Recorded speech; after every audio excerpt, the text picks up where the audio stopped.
Jen has ordered a decadent seafood tower, king crab legs, lobster tails, and a waterfall of caviar. Pricey? You bet. But Jen worked with Empower on her savings and investment strategy and planned for splurges like these. She got good at money, so she can be a little bad. Ooh, champagne. Empower. Invest well, live a little. Start today at empower.com. Past performance is not indicative of future returns. Investing involves risk. You may lose money. Advisory services are provided for a fee by Empower Advisory Group, LLC, EAG, a registered investment advisor with the Securities and Exchange Commission. OMG, those shrimps are really jumbo.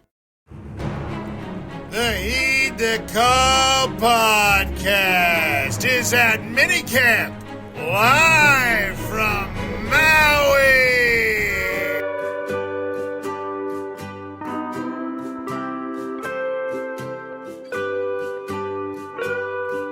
The whole audience is like, oh no, remote shows suck. Don't worry, we're not at Minicamp in Maui. I'm in a fucking garage. Mark is in the concrete hellhole of downtown Hollywood. Welcome to Heed the Call. Concrete hellhole. You know, I will say, it would have been a bad move to go cover Rams camp, which I think we did specifically like 8 years in a row, and it felt a little on the nose with our old employer. Just minutes before the show, though, you're sandblasting my background, saying that it's not appropriate or it's not. You didn't rate it highly. I put a lot of. No, I have a little bit of an issue with, because my background's no great shakes either. I would say they're probably like they would average out around 7. And then you cut to bring in Justin, our producer, in his 30,000 square foot house in Dallas that he's paying like $400 a month for, and it looks like damn Adam Schefter's background. He's what? Look at the furniture. Look at the lighting. I mean, it's like a Titans nightclub over there, and his is 10 out of 10, and ours is what ours is. So I just think as we approach our end of season 1. Then, July break heading into season 2 of Heed the Call, it could be a chance to make some alterations. I think you are right. If I were to oval scan so you could see the rest of the room I'm in, you'd be like, I get why there's not a lot of movement here. But I would say one thing. Oval scan. Well, I don't know what I'd call it. That just is alien rotation talk right there. But let's say this. Talk about rotation of camera. We call it oval scan. Okay. But let's say we meet in the middle. We up our game a little, but our producer doesn't go out of his way to outshine us. I think that would help. I would think actually we should have Justin strip out all this this garbage. How would you describe his background? It's like a rich mahogany. The wood. It's very a mixture expensive. of woods and nightlife, a rich person's lair. And I should also say, not to change the subject, but we do have this break coming up, and Justin and I are very busy. It's a little bit of a tough situation, and maybe we should bring it up just real quick that we are going to take a break at the beginning of July, and this is something we had planned for, months in advance, really, and then come back for the start of training camp. The plan is July 21, and then Justin and I get absolutely sideswiped by Sessler, who pulls one of the great moves of all time. Mark alerts us that he's taking vacation the week before we're taking our break. So he's doing double vacation, and Graver and I are scrambling to figure out a show plan and how to bank extra episodes. So, Mark, just thank you for that. If we're talking a little show production, Justin and I, just when we want to take our foot off the pedal and be in Maui, even in our dreams, you're making sure to keep us grinding to the finish line before 4th of July. Thanks, pal. Well, it was a guarantee this would come up and come out in this format. Let's be very clear about something, because I alerted in April that I will be taking these days. It's a family. It's sort of a family reunion. I'm not in control of 18 family members and their children. So it's when this. I'm just saying this is when it's either do it or don't. I alerted in April. I alerted in May. I alerted again in early June, and then it's so sideswiped is strong. This is the move. This is the move. Let's bring in Conor Orr, by the way, who also is someone as a responsible adult that has family commitments. Sometimes you just got to make it work. You could have said, I can't. Hello, Conor. Hi. I can't do that last week in June because it's a very busy week for my show, but I'm going to visit you in July when we have a few weeks off. for the show. Do you think maybe you could push this family gathering a week so old Sessdog out west can be there?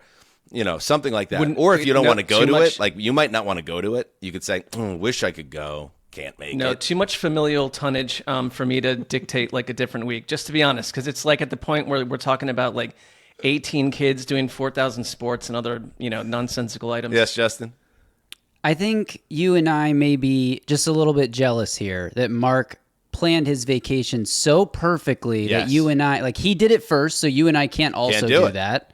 And then we're left to man the stations here, and it's like the way we're going to let him hear about it, our jealousy is to sort of just do what we're doing now as opposed to saying it.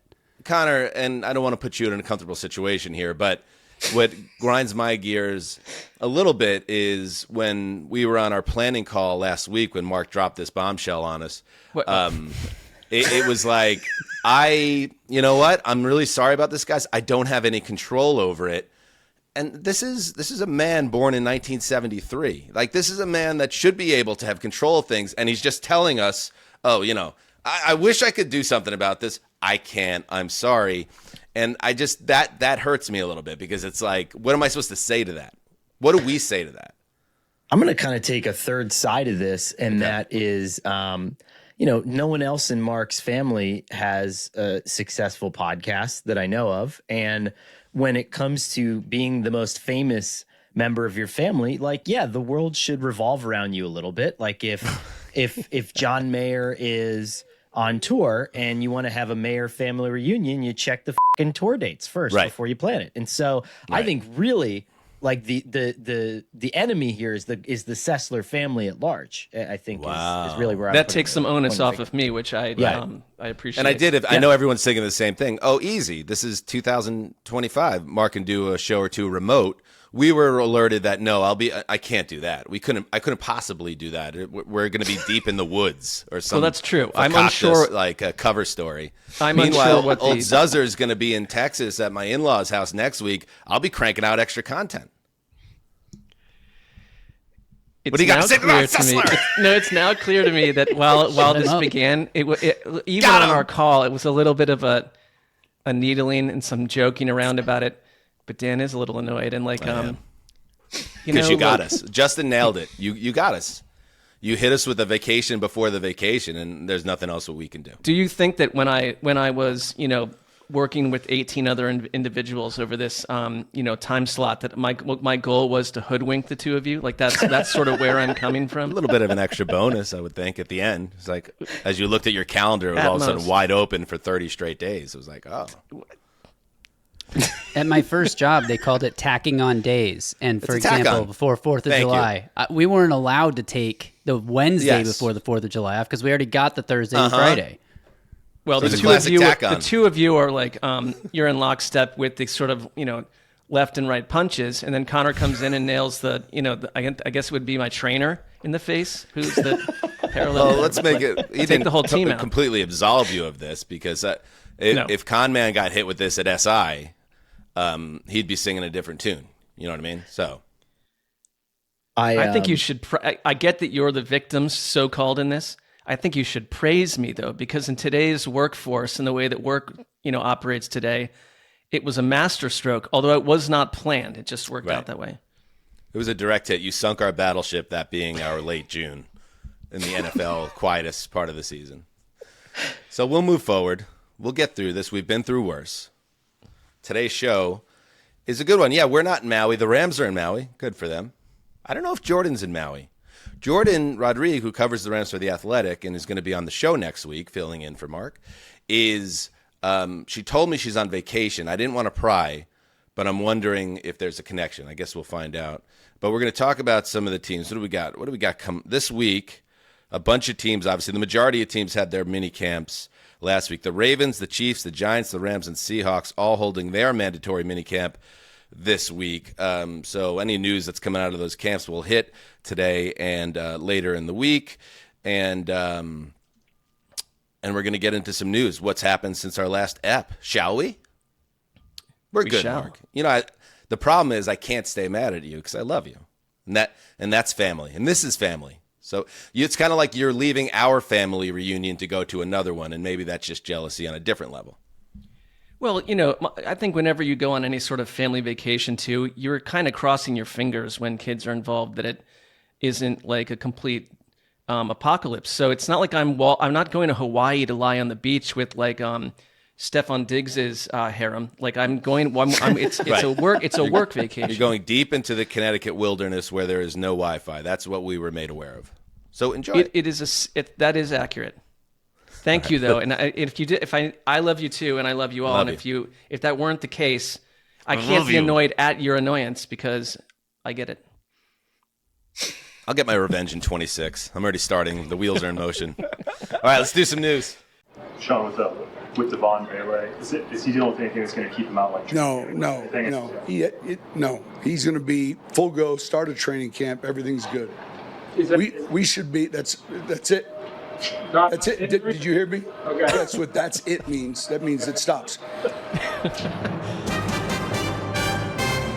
Sean Payton from Broncos minicamp. I know that kind of seems like he's being rude to the reporter, shutting him down and almost admonishing him like he's a child, the reporter. But I think there is a soft spot to me, Conor Orr, that he is a direct descendant of the Parcells coaching tree, and that's just Bill. That is, he learned at the foot of the great Parcells, the big tuna, and being a jerk to reporters and making them look and feel small is right out of the playbook. And you don't see enough of it, quite frankly, anymore. So I applaud Sean Payton for being the old crank that he is. I might take definitely a different stance on that. I think as someone who's been on the receiving end of that in particular, I'd have another word for it. But I read criticism that we're beeping too much on the episode, so I won't say it. But yeah, I have some words. Well, you could share them without using your potty mouth. Like, what is your take on it? You think it's out of bounds? Yeah. Well, you know what it is? It's like. I think it depends on how far it goes. Like these little interactions. I had a coach one time that I covered who called my beat partner a dick because he was just asking too many health-related questions. And I feel like that's a normal verbal tennis match. What Sean is capable of doing in escalation beyond these little press conferences, I think is where it takes it to a different level. And I think that, you could probably ask some other people who've had to cover him on a daily basis that, there are coaches who take it to the point of, making you perhaps fear for your livelihood, and then there's that level of angry. And then there's coaches who kind of just, it's like, okay, yeah, this is a little part of a little back and forth and we're friends. And like 2 years from now, when we see each other at the induction ceremony, I'm going to elbow you and be like, let's go golfing together. There's two ends of this spectrum. And I think he lives at he's like, I just finished Harry Potter. He's kind of in the dark castle. He's Slytherin, He and like Liam Cohen doesn't get away with this. It's a very Sean Payton-esque move, and we've gone over this on the show before. But we know that Sean Payton reads his own clippings densely, like at all months of the season and off season, and will call offices to seek out reporters and editors and shoo them out. He's also I honestly think he's last of a dying breed. Yeah. I think that level of antagonism with the media, most coaches, especially younger coaches, know ultimately that doesn't really play in your favor. You don't necessarily come off well, and you also make potential enemies, and you're going to need the media to keep a job in the long term because it's not always going to be sunshine and roses. It's a bit of it's a little more of a chummy league, and I guess I just don't mind some of that. Peyton has a stature where he can be that way. There's not many guys that could. Belichick was another one, obviously, famously, and you see where he is now. So here's the thing, though. It's always having talked to so many coaches who have just been fired in the days and months and weeks after it happens. One of the first things that they always say is, I wish I had done the thing that, like, for example, Nick Sirianni when he came in, or, a lot of these new coaches now will do additional off the record meetings with the beat reporters to be able to say like, hey guys, like when you asked me that question and I had to shut it down, here's why, because there's something going on. And if you write about it, you just need to know that this is, kind of where we're at. That is one of the number one things. Because another guy that came in, remember how Urban Meyer came in to Jacksonville? Oh, yeah. And I feel like that when you Bigfoot like that, as a reporter who's kind of always been like, you're the gum under everybody's shoe, and that's just kind of your life and your livelihood and your lot in the economic sphere. But that always is like, okay, pal, like let's go see what's under these rocks. Your like, hackles are up. Like you're just like, you're spoiling for a fight a little bit. Like, and that's why journalism is so important. Real journalism and real journalists like Conor Orr to challenge these, guys if they go into their bully mode. All right, let's get into it. Real quick, 3 first-round picks who have not yet signed their contracts. Travis Hunter, Bengals edge Shamar Stewart, Broncos cornerback Jahdae Barron. So those guys are not under contract yet. We know Cincinnati, and we talked about it at length last week, is trying to jam in some language in the contract for Stewart that he is not on board with. I did see some replies or, not pushback, but people commenting on our commentary, which was obviously pretty anti-Cincinnati's business practices, that what they are trying to put in that contract is not totally new in the NFL rookie contract sphere, but it is new in the Cincinnati Bengals sphere. So there is, to Conor's point last week, there is a precedent that gets set, and if Stewart takes it, now all Bengals first-rounders have to take it, and it's a tough situation to put a guy in. He has left camp, by the way. He left camp, and now we're going to see when he shows up. Let's go into the Bungles Den, all right? Trey Hendrickson is the other big story there. Obviously, they have resumed communication, according to ESPN's Jeremy Fowler, as Hendrickson seeks a long-term contract extension.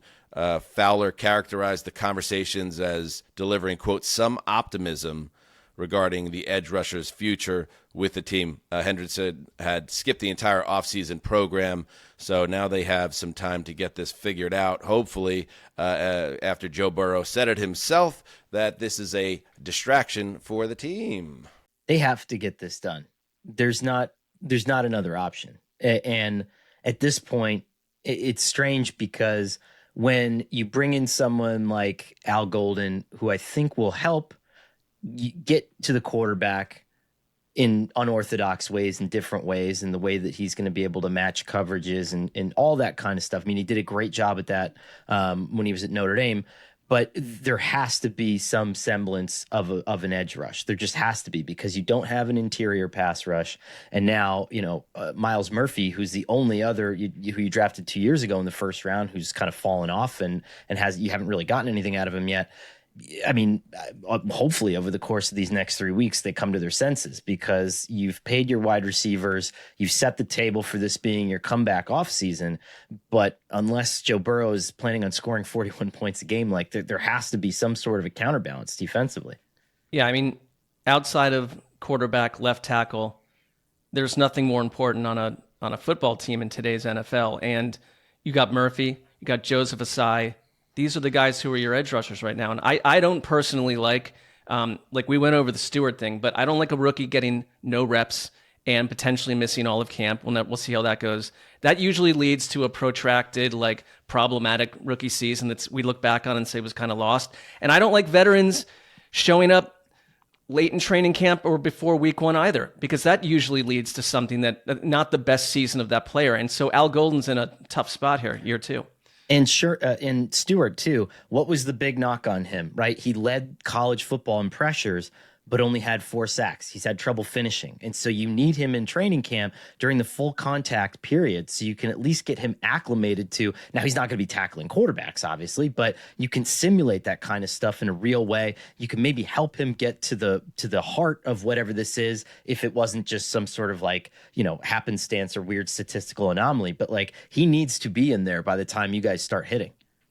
And take a deep breath, Cincinnati brain trust, and realize these are all things that are in your control, and you have a chance between now and late July to clear the decks and have everybody hunky-dory and, try to get back to being a Super Bowl contender, which has kind of slipped away the last couple of years. One more note on the Bengals. This started floating around on social media. Yes. There's an acronym that they're using in their weight room. Yeah, flash that up. Can you pause that, Justin? It's FAT, PHAT. And then it's above it says, and this is in huge lettering on the wall in their training room, where all their workout equipment is. A Bengal is fat. And then underneath, physical, hungry, accountable teammate. And I don't know. I don't know about this one. I feel like in your weight room, the place that is really the ground zero for fitness and turning your body into just a machine, a football success machine, saying a Bengal is fat on the wall. I don't know if they quite stuck the landing on this one. Your thoughts, guys? Yeah, I'd say also, and I'm like, you when you're in here and you're working out and you're maximizing your body and you're growing as a team in terms of fitness and you need to be focused. When I see the term fat, PHAT, it's not like a hello young folks type of thing, but let's be honest, it takes my mind somewhere else, away from weight training. Like, I think it's a little distracting. It means multiple things in our society, here in America at least, and it's not typically bodybuilding for men. There's also this, Connor, and we're not the group maybe to know what, in terms of like the slang of the youth. I do feel like fat had a major run in the 90s and 2000s. I don't know if it's a big word out there anymore either, the PHAT version. Is it being used a lot? I don't know. But it does feel almost like it was cooked up by, a 51-year-old defensive linebackers coach. Or you go to my age. The first thing you do is go to my age. What you immediately 51? Call out someone my age, as if I had deal in other lexicons. That was inadvertent, but perhaps, it was connected to some thoughts on once you're at that certain age. You're trying to figure out what the kids are saying, and maybe fat is something that's not out there. Let us know. Shout us out in the comments. Yeah. Saying that. I think I have two thoughts on this. The first is that possibly, who's this guy, by the way? Who's this Drake Burton guy? I mean, I don't know who is Drake. Drake, I think, is on he does a podcast, and he's inside the Cincinnati complex. I don't know this is what keeps you in the complex. Right. When you're blowing the lid off a Bengal is fat and then shaking your head disapprovingly. He's sweating. It looks like he's got a... Is he on the team? Maybe he's filling in for Trey Hendrickson. I don't know. Let's do some research on Drake Burton. What were you saying, Connor? Well, so my thoughts here first that, with the fat thing, maybe the Midwest is sort of like Eastern Europe where, they're still listening to... They're listening to Poison and Motley Crue, and they're just not there yet. And, they still call soda pop. Connor breaks away from another territorial part of the world with that comment, but you're a little bit behind. The second is that, do you remember when the Browns had the dog pound thing and they asked everyone to hashtag...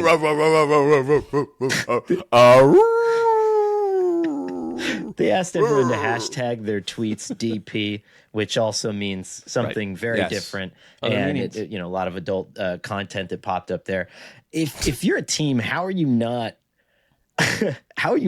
envisioning the nightmare scenario here where you have a Bengals offensive lineman that's dry heaving in a Miami game in early September, and then someone juxtaposes that large out of shape person with the fat thing, and then all of a sudden we're off to the races, and it takes a lot of air out. It just feels like there's a lot of these mistakes are so preventable. Yeah, they've done it again. Keep it in the lab in a couple days, and my prediction is you're going to see that wall changed. You're going to see that. You're going to see something else on that wall by August. That's my prediction. Let's see. All right. In other news, let's check in with the Dallas Cowboys. The Cowboys are ratings nobody's go up. Super Bowl. What was that? Just like anything, ratings Spike. Sound off in the comments. Is this the year for the Cowboys? Ow! Let's check in. Cowboys swagger. It's kind of been in short supply. But here comes head coach. Oh, my God, I forgot about this. The Cowboys hired Brian Schottenheimer as their head coach. That was a move. They did. That's where they went. All right, I'm not going to judge. Let's see how it plays out. Anyway, Here is Dallas Cowboys head coach Brian Schottenheimer showing a little bravado around America's team. Ow! We're going to win. And when we win, our coaching staff is going to get rated, and people are going to come after our coaches because we're going to win. And so the thought is you develop the guys in the building that you believed in enough to hire and bring here and begin to talk about your culture and your vision and things like that. Is anybody Electric Factory? Is anybody in? I will say one thing. Yes. I obviously have like a Marty Schottenheimer affinity and fetish, perhaps. I just think that if you can, like, you learn from someone that knew how to motivate and work with players, and he has been, it's not like, to me, I think it was the hire that obviously was the most vanilla hire. I want to wait and see because I kind of have this feeling that he might be the right guy at the right time for Dallas. But that's the kind of thing that will get tweeted, and then I look like I'll be blown up when they're 1-4. I like when you put yourself out there, Mark. He's go ahead. grown on say me. Say Brian Schottenheimer is a great hire for the Cowboys, and then when they're 6-1 in October, we could play this back, and you could unbutton your shirt, a few extra buttons, and do we'll a Good celebrate Morning you. Football. Yeah. No, I think he was the right. I think he lines up to me as the right guy right now. I like it more than had they gone and. What does that mean, though? Like, why do you think that? Like, what is it? What is it about him that inspires confidence that he is the right leader for that team at this time? He is someone, and I've not done this with all the coaches, but I wanted to go watch some of his pressers and stuff, and I realized it's just press conferences. But hearing players talk about him too, like even the Micah Parsons calling him up to say goodnight with that whole trend, like it tells me that maybe he's able to reach players in a way that I just would not have known. And I think that team needs to kind of have like a change of their soul and their heart and become something different. And I know that his father was able to do that with multiple teams. Does he have that in him? I will see. Wait and see. Maybe. He doesn't like strike me as a culture changer, the way like Dan Campbell is an example. One prominent example was. I don't think he strikes anyone that way right now. Yeah. But he almost, to me, more profiles, like a lot of people were not over the moon about the Mike McCarthy hire. It was just, although they're different situations, McCarthy had pelts on the wall, but at the same time it felt like maybe a little bit of a retread type hire.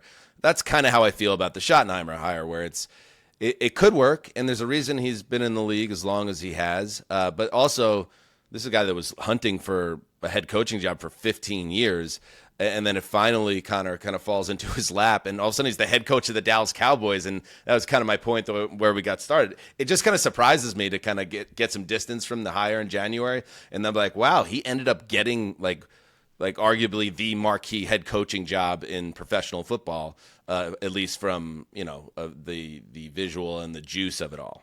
Yeah, my thought here is that I think what Brian can effectively play right now, and I do agree with him that the staff is really good. Every year I put together the rising head coaches list, and some of the guys that he did bring in, including Clayton Adams as the offensive coordinator, have been really talked about names in league circles for a while.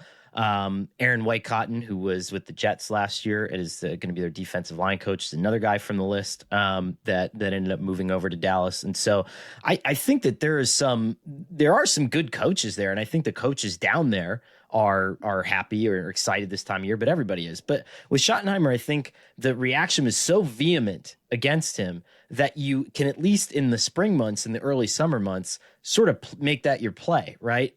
To all the guys, like you've been roundly victimized at this point, and the team either has no choice but to circle the wagons around you or to already cast you off in May and June, which seems like, just not the right thing to do. And so I think that there's a runway for Schottenheimer. It's just up to him on whether he can capitalize on it. Don't do dumb shit in the preseason games. Don't make any sort of glaring game management errors in your first 2 weeks. And then maybe you can walk the tightrope here and survive. Yeah. Just because it's not sexy doesn't mean it won't work. Sure. So let's see how it goes. Bruce Arians is a top example of that when he was not. I found Bruce Arians extremely sexy. I think he grew from a sexy angle, like as he won. Yes, the offensive coordinator Clayton Adams, DC Matt Eberflus, special teams coach Nick Sorensen. This is interesting. According to our lads, do you know who the de facto GM of the Cowboys is? I always thought it was Jera / his son, but it's Will McClay. They have Will McClay? Yeah. Yeah, Will McClay. All right, let's take a break here and get back to some news right after. Stay right there. Calling all hedonists. Let's take a break to talk about the Patreon, where you could find bonus content connected to the Heed the Call universe. www.patreon.com/Heed the Call, Mark. So much happening. We got a new Rolling Thunder out this week that Jason and I recorded. I've got my newsletter coming up, Silver Horses. Dan, I know you've got a couple things on the burner as well. Absolutely. The Throwback Podcast with me and my bosom buddy Bob Castrone is back coming up in a week or so, so make sure you keep your eyes out on that. And then all the other great content, including It Came From the Subreddit, a study of the fan culture of Heed the Call. Wow, how about that? Fan culture. Check it all out. There's all sorts of fun stuff regularly dropping on the Patreon. Be a part of it. Can't wait to see you there.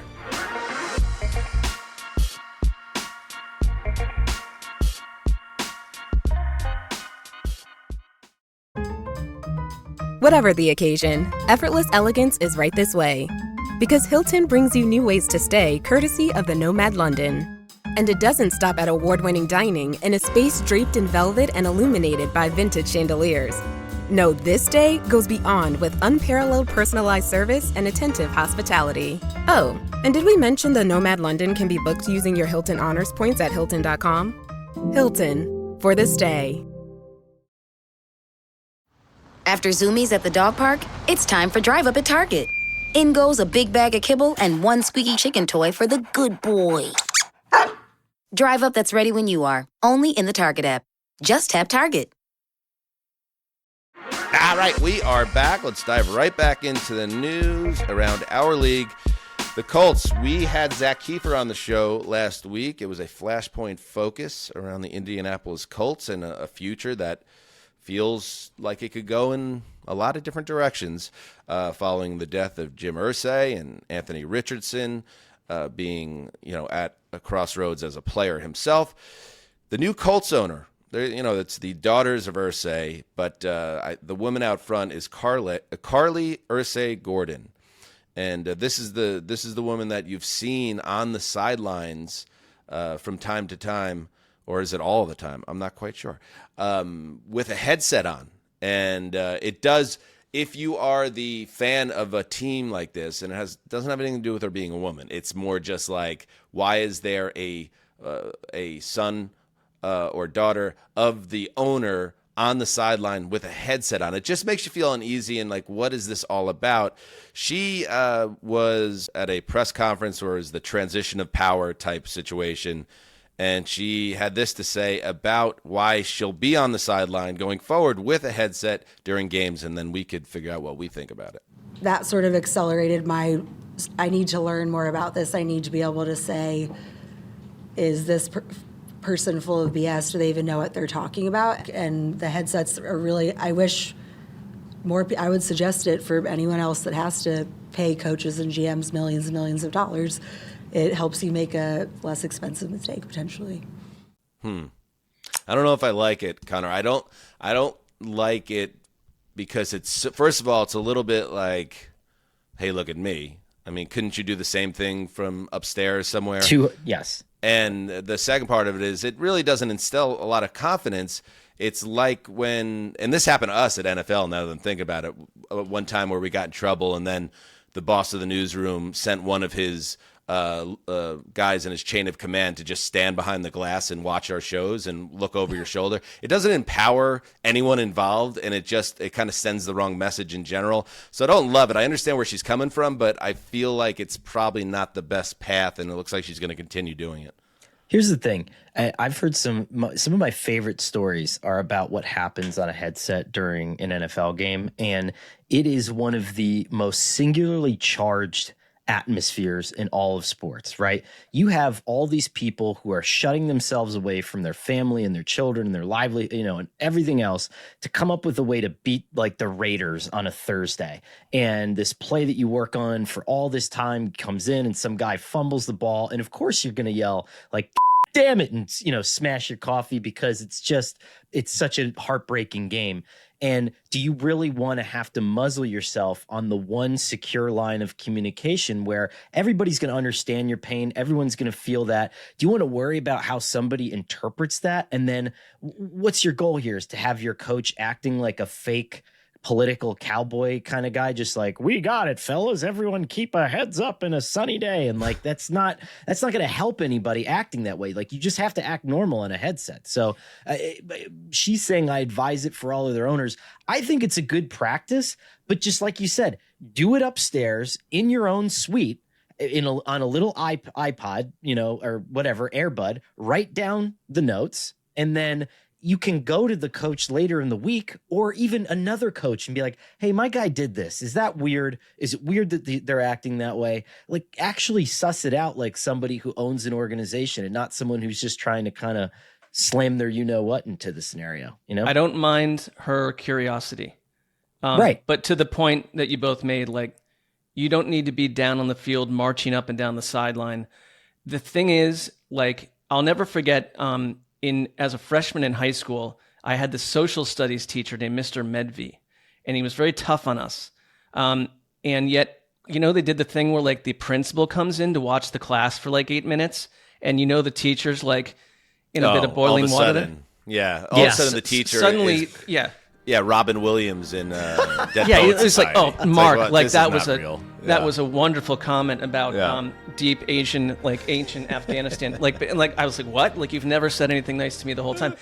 So I think like you're right. You want to let that environment be as free and creative and antagonistic and real as it needs to be. Like, I don't like when anyone of authority is watching me do anything. I'll never forget when I first started mowing lawns, like the woman, our next door neighbor, would stand in the window watching me mow the lawn. And I was like, I'll do so much better if you're not watching me. So I just don't want anyone like on that headset if I'm part of the team. Yeah. But I like her. We just sort of said with Jim Irsay, he was different, and we came around to realizing that difference in this league is good. And so something about it, if it doesn't rub the team the wrong way, I kind of like her curiosity and her desire to know. Yeah, to that point, I haven't really seen her as we were watching that. She looks like she's feisty and might have some things to say. I hope she does. I hope she does share that DNA trait with her old man. I don't know. It's not an apples to apples comparison, but like, it does annoy me when figures in power kind of go out of their way to show that they're, big shots. And all through the NBA playoffs, as an example, the guy, David Zaslav, he is the CEO of Warner Brothers, and he was in the middle of all the negotiations for TNT to keep the NBA rights. And whenever TBS or TNT was doing their celebrity row, celebrity check-in for all these games, especially Knicks games, because it's at the Garden and all that. All this, it's always, it's major star, A-list star, major recording artist, and then there's David Zaslav, and it's like, we don't need to see it. Like, Zazzy, we don't need to see you. Like, you are not. I know you gave instructions to make sure that we see you, but I don't need you. I can't lump you in with the other people that they've shown in this row. It's on my radar. That's a good radar pickup. That would annoy me. There's a very loose connection to what we were just talking about, but it did come to mind, and now I've shared it. Zaslav gets his. Let's check in with a couple of quarterbacks. Quarterbacks we like to various degrees, or are entertaining figures. I've shared my feelings about Jameis Winston, who's treated now as a cuddly teddy bear / stand-up comedian. It's interesting what we give people passes for and what we demonize others for. But anyway, Jameis Winston is, at the very least, a colorful personality, And I found this funny. The Giants are going to be a more interesting team with Winston in that quarterback room. Darius Slayton is a wide receiver for the New York Giants. At Giants minicamp, he shared a little anecdote of what it's like just having conversation with Winston and what makes him so different than most players he's ever played with. It's so hard to describe. It's just like how I'm talking right now, he'll be talking just like this, and it's just the random thoughts that come to his head and they just come out. And it's like, we were talking about, a slant. How did we get to Kentucky Fried Chicken? It's like just hard lefts. Like, I can't think of an exact example, but like that's how I could describe it. It's just like random hard lefts, but then he comes right back on topics. It's like, am I tripping or are you tripping? But he's a really fun guy to be around. I think every friend group has a left turn guy, like big left, hard left turn, and that's Winston, I guess, in that locker room. And then there's Joe Flacco, currently with the Cleveland Browns. I feel like he's been on many, many, many teams now since his Ravens heyday. There was a clip that went around last week around Shedeur Sanders chatting up Joe Flacco when they were mic'd up on the field. Sanders was doing a little dance, and I think he asked Flacco, like, do you do dances? And Flacco's like, I don't think I've ever danced in my life. And then he elaborated on what he views to be, quote, embarrassing TikTok dances in our culture. Joe Flacco, take it away. No TikTok dances. The fact that people, that is different too. This generation, the fact that people want to get on their phones and show people the most, like, that's embarrassing. You're an adult, like, be an adult. Like, it's just like I can't wrap my head around that. And like, I get it. Like, you have kids and like you want to have fun with your kids. Like, well, like, have fun with your kids in private. That's what I think. Nice. Dad, get off my lawn. Hell yeah. Good for him, And that's the thing, like, with Shedeur coming in, is there's always been that fine line, and there's that emotional intelligence that you need when you step into a situation like this. But to immediately think that when you're mic'd up, like, I'm going to kind of like juxtapose myself with Flacco and get some good content out of it, good for him for shutting that shit down. It's just like, no, man, learn your shit and let's go out here and win week 1. This is a job. Get a briefcase. And I think his take is on point. Like, there's so much garbage and nonsense happening. Not to be like, I'm in the same on this, I'm also on the person's lawn. I don't think everyone should be stopped from dancing, but I'd say a large majority should be not allowed to do that anymore at this point. Online, on TikTok. There's so many things like, you guys are just old. No. Because shaking your fist at the crowd. Are you doing the kids dance? Let the kids dance. You know what's worse? Let them express themselves. There's dancing, and then there's sometimes when the algorithm hits you with like relatable parent content. There's these times when like the kids will do something, and then the mom just immediately, or the dad flips on the phone and is like, when your 3-year-old like eats a cookie and lies about it, and it's like, this thing got 3 million views and this little child feels like a giant asshole. Like, this thing shouldn't exist at all. Like, think about what this has given us in life versus what it's taken away. I'm with Flat. Like, I would go a step further. Let's find the plug underneath the Atlantic Ocean and just shut this all down. You know what I mean? Just to plug the whole damn thing. How are we going to do a show then? The entire internet? Find us somewhere. We just start doing a show from a hilltop. And then we just email out individual eps' DVDs, like OG Netflix. Like a hilltop in like... The new podcast is here. Kind of see where you're coming from, but yeah.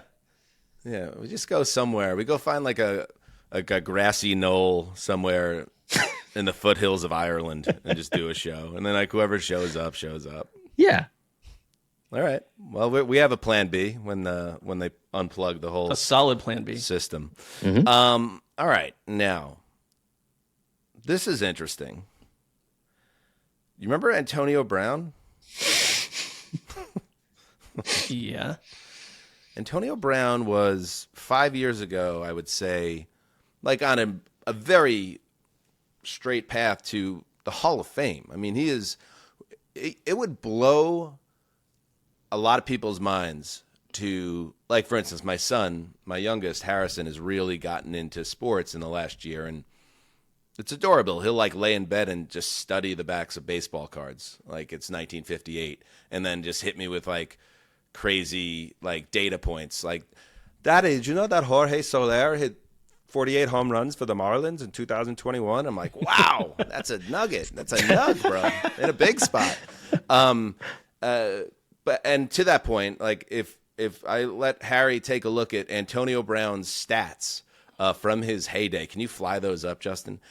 You would say this guy is one of the greatest to ever play the position. That's how good Antonio Brown was. And the way his career flamed out is just outrageous. Remember, Mr. Big Chest, that was one of his nicknames. Like, I'm looking at his stats, starting with his 4th season in Pittsburgh through his last season in Pittsburgh, and then things went sideways right after that with a pit stop in New England and then Tampa with Brady.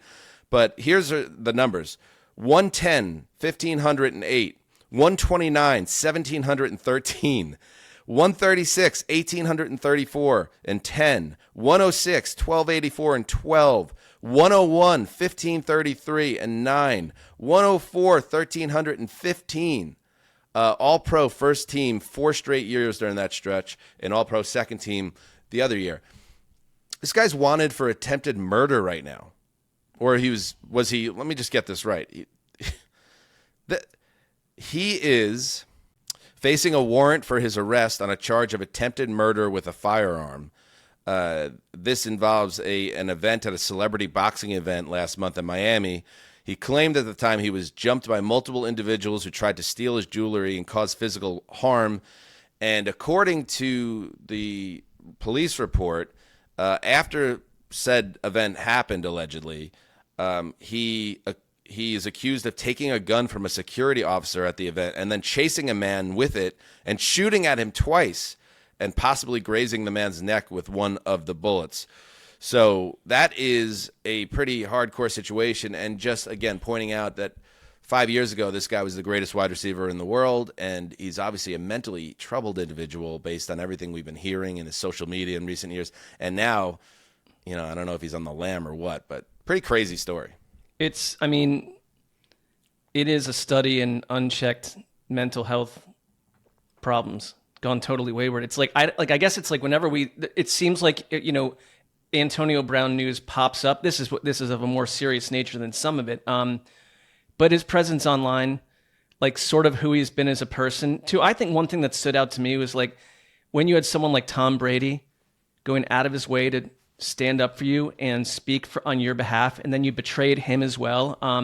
That to me stood out as like, you're just not really seeing the world the way that we are. And so you're going to get, I think, when these situations, I think the problem is they increase in severity. I don't know exactly what happened here, but when you're taking a gun from a security officer and shooting it twice at someone, you should not really be part of our society on some level. Like, you shouldn't be going to celebrity boxing matches. I'd start there.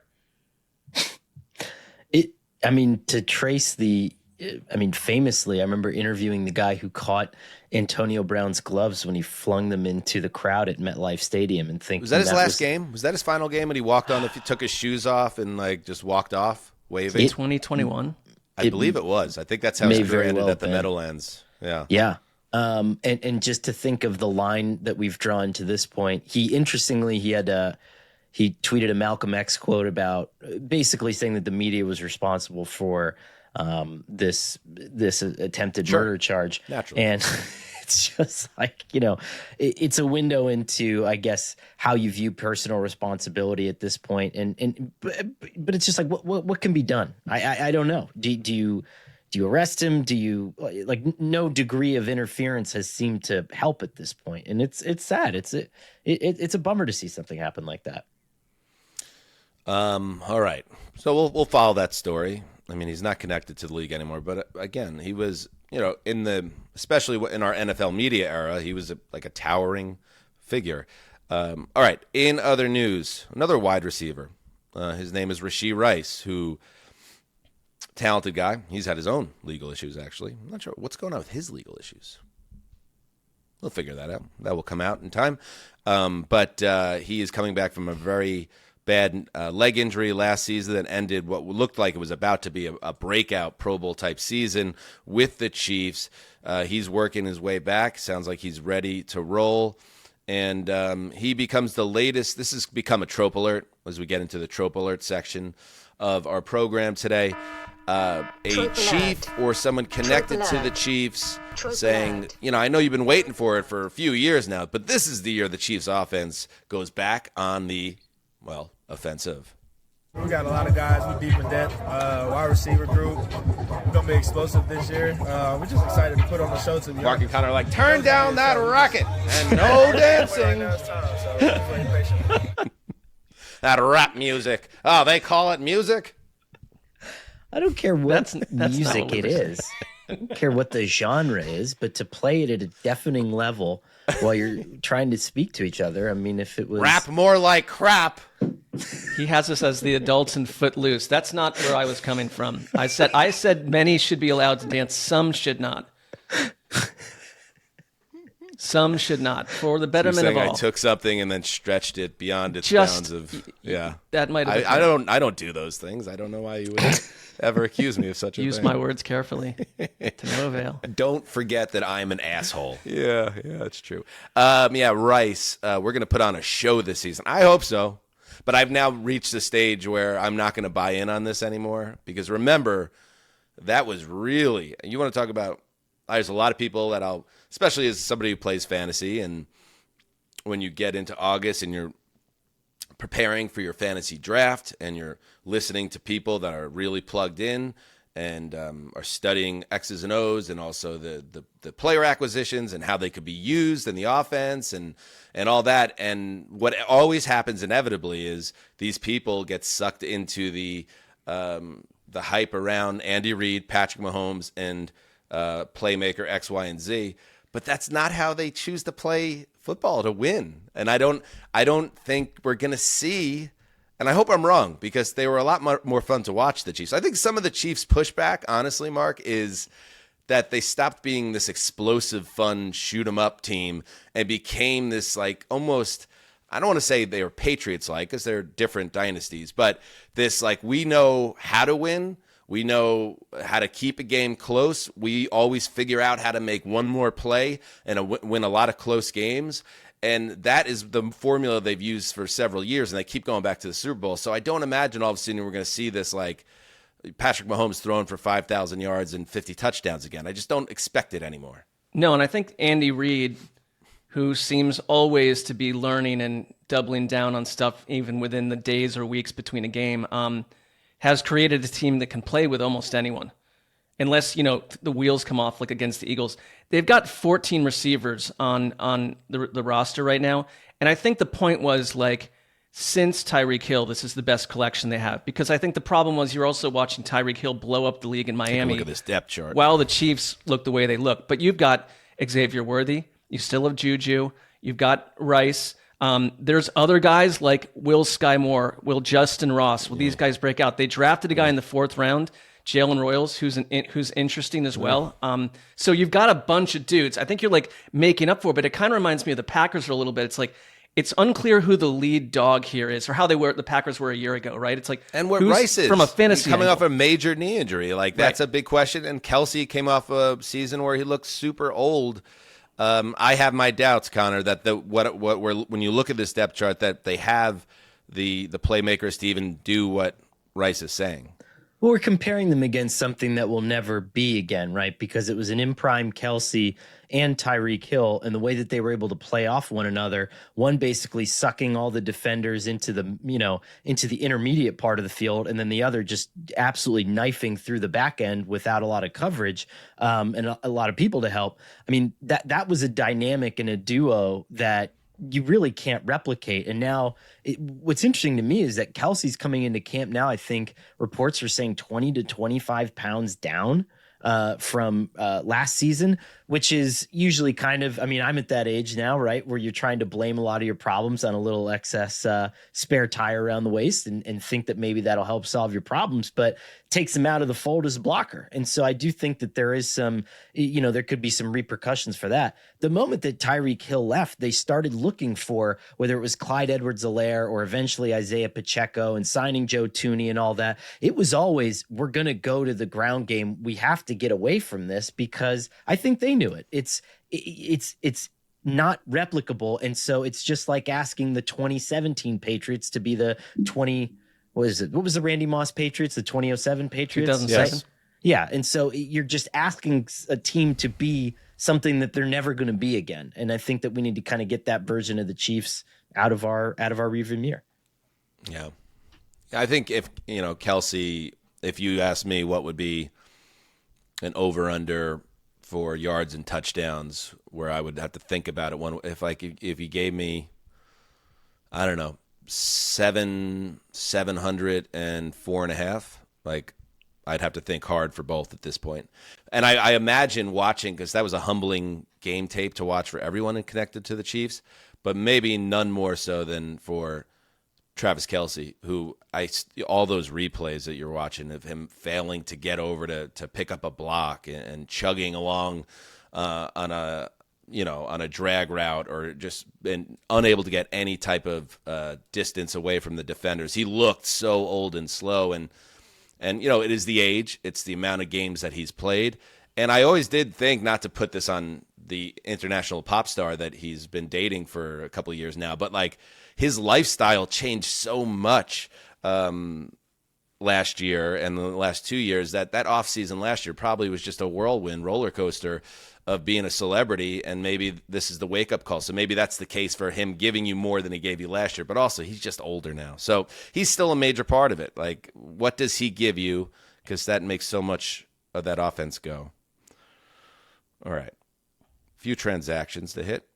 Cam Akers signs with the Saints. The Rams are dealing with issues on their offensive line. DJ Humphries signs a 1-year deal after Alaric Jackson is dealing with some blood clots again. Jordan Rodriguez, our buddy, reported that this is obviously something he's dealt with in the past. The Rams did not draft tackle depth, and Rob Havenstein is recovering this offseason from clean-out procedures on both shoulders. So the tackle position is something to keep a watch on as the Rams head back to training camp after their Maui excursion. And let's finish with a little bit of another episode. How about this? Justin up to his old tricks. Another ep of Remember the Titans?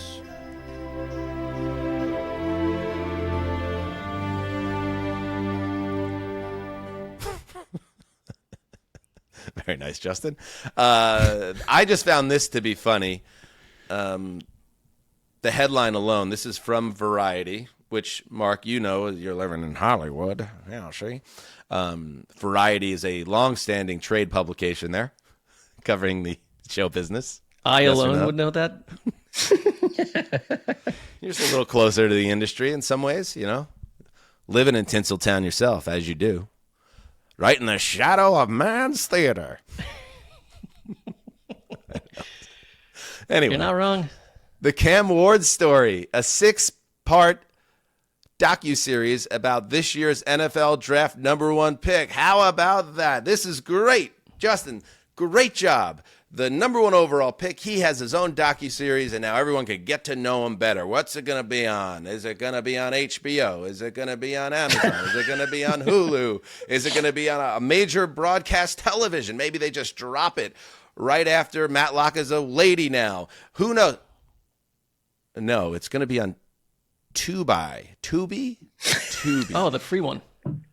Oh, Gravy, jump in here. This is what I'm talking about with Cam Ward. I don't know who his agent is. I don't know who's responsible for what's going on. But what we are trying to do is we want to position Cam Ward. What's so funny, Connor? We want to position Cam Ward as a legitimate sensation, a guy that everyone should be excited about. And we keep on having these setbacks. I mean, whether it's he can't even get the a jersey swap with a 5th round pick, and I think there was another one in the mix now, and now this, like, he's got to be on a major streamer if he's going to sign pen to paper. Like, what did he make for this? $800? Tubi doesn't have deep pockets. Where's Tubi? Who could find such a thing? Well, Tubi is free for anyone, so therefore it's technically more accessible than a paywall like Amazon Prime or Netflix. Oh, no. Number 2, Tubi acquired the right. This was produced independently. Tubi did not produce this. This was produced independently by another company. Can't remember the name, but I did read the article. And Tubi acquired the rights, which means which means they paid for them, which means there's some money behind their decision to go acquire this property. It's gonna bring some eyeballs to Tubi, Miami Hurricanes fans. It's like Titans fans. You know, the GM app, which once again popped up this weekend in the sports world, where the Red Sox traded their great slugger Rafael Devers, a known Yankee killer, to the Giants for a bag of baseballs. Get on the GM app and see if anybody wants a guy that could be a Hall of Famer. For Christ's sake. Instead, in its place is an abyss. Right. I mean, how about like reach out to us? We could have put this on the Patreon. Patreon.com/eTheCall. Like that might that's I think a bigger audience than on Tubi. Well, I'm just saying, we want the Titans to be a bigger deal. Because we love you, Justin, and we keep on running into these like very clear signs of, you know, I don't know. This is a tough one. This is a tough ep of Remember the Titans. This could put Tubi on the map, though. You know, everyone starts somewhere. You got to start acquiring big properties and big names to make a name for yourself. And I think Tubi has made a very smart, strategic decision to go after the next great NFL quarterback. At first blush, my comment to myself was 6 parts feels 5 parts too many. I mean... It's telling his whole story from high school through college to being Tubi's like, we're buying low, like literally like $400. We're in at the ground floor with Cam Ward.